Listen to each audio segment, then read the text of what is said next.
Today, I'll show you a simple way to unlock your phone's screen lock or password without losing any data.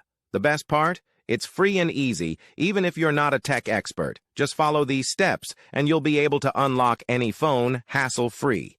Let's get started. You can unlock your phone's screen lock or password using a special code. You will need to press on emergency call, and then you must enter a code. This code is unique to each type of phone and is provided by the phone manufacturer. In this video, we're using a code that works specifically for the type of phone we're demonstrating. Here's how you can get the code. Visit this website that provides unlock codes for free using a unique method. And that's it. Now you can unlock your phone without losing any data. See you in the next video. Bye.